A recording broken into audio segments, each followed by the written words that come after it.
নমস্কার বন্ধুরা, শুভ দুপুর। আজ রান্না নিয়ে চলে এলাম তোমাদের কাছে। আজ করছি চিকেন স্টু।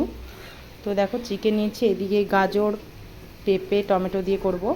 এদিকে আদা রসুন নিয়ে নিয়েছি গ্রেট করে, আদা বেটে নিয়েছি, দারচিনি, এলাচ, লং, গোটা গরম মশলা দিব।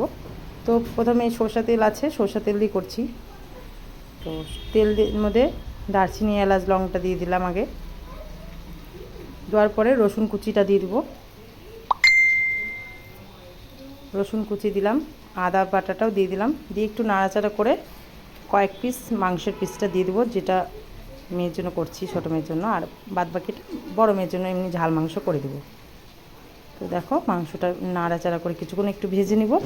একটু লবণ দিয়ে দিচ্ছি স্বাদ মতো, দিয়ে একটু ভালো করে একটু মাংসটা ভালো করে ভাজা ভাজা করে নেব।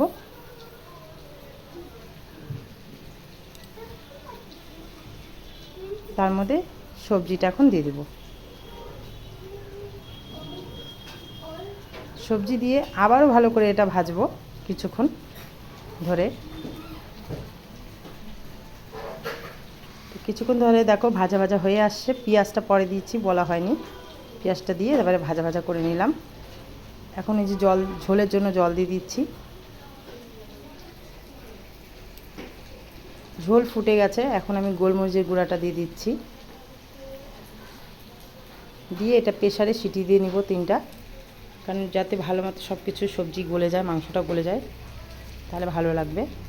তো প্রেসারে আমি দিয়ে দিচ্ছি ঢেলে, দিয়ে 3টা সিটি দিয়ে নামিয়ে নেব।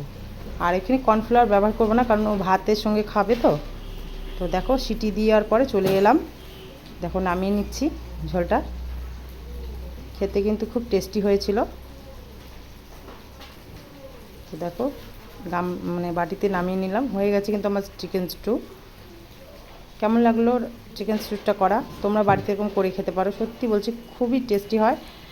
দেখতে মনে হচ্ছে খুব কেমন হয়েছে, একটু পাতলা, কিন্তু খেতে কিন্তু খুবই টেস্টি হয়। স্বাদ, হেলদি খাবার এটা। তো তৈরি হয়ে গেল আমার চিকেন স্টু।